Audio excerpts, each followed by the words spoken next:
नमस्ते बच्चों। आज हम सीखेंगे 7 से विभाज्यता का नियम।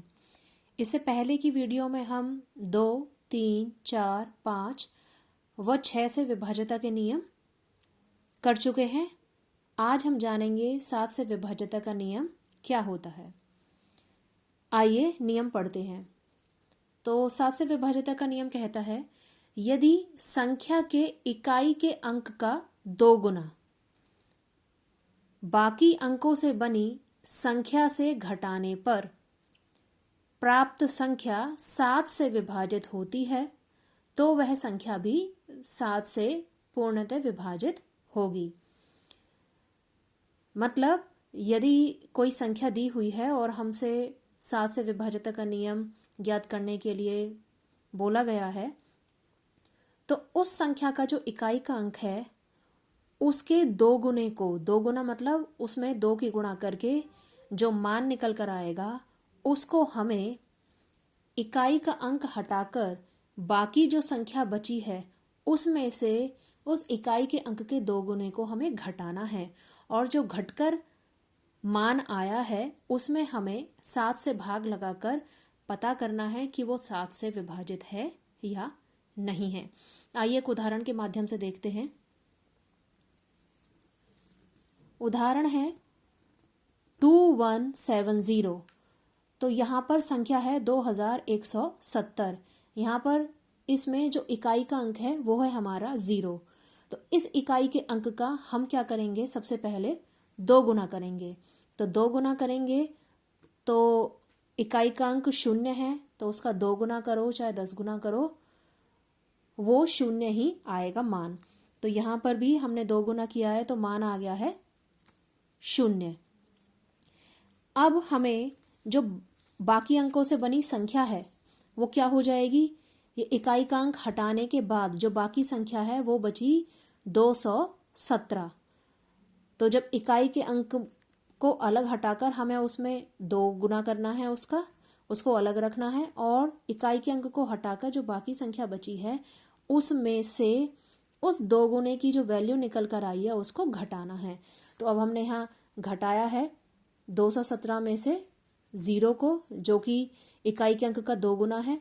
तो घटाने पर मान निकल कर आया है 217।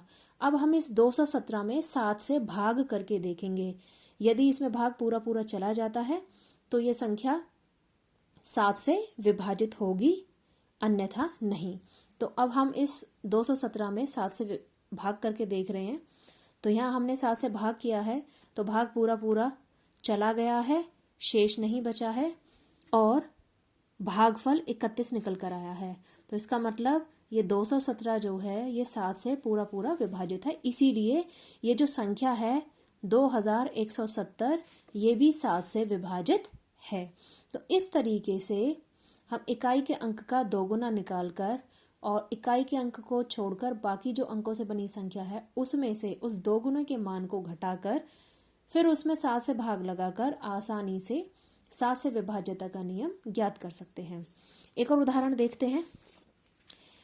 अब उदाहरण है 6379। तो यहाँ पर इकाई का अंक है 9। तो इस 9 का हम 2 गुना करेंगे, तो हमने 2 गुना किया तो 18 आ गया।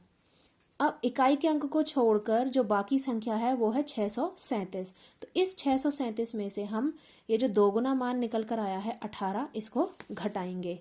तो यहाँ हमने घटाया है 637 में से इकाई के अंक का जो 2 गुना है वो 18 है, उसको घटाया तो 619 हमारा मान निकल कर आया है।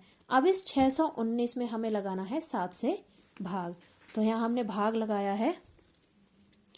तो भाग लगाकर हमने देखा तो यहाँ पर शेष 3 बचा है, क्योंकि 619 में 7 से भाग पूरा पूरा नहीं जा रहा है, शेषफल बच रहा है। इसीलिए ये जो संख्या है वो 7 से पूरी पूरी विभाजित नहीं है। तो ये संख्या 6379 7 से विभाजित नहीं है, क्योंकि भाग पूरा पूरा नहीं गया है, इसीलिए ये संख्या 7 से विभाजित नहीं है। तो बस हमें इतना ही ध्यान देना है कि जब हम घटाकर जो वैल्यू निकल कर आएगी उसमें 7 से भाग लगाएंगे। अगर भाग पूरा पूरा चला जाता है जैसे कि इस प्रश्न में गया था तो वो संख्या 7 से विभाजित होगी, और अगर भाग पूरा पूरा नहीं जाता है तो वो संख्या 7 से विभाजित नहीं होगी। तो वीडियो को पॉज करके इस नियम को और दोनों उदाहरणों को नोट कर लीजिए। धन्यवाद।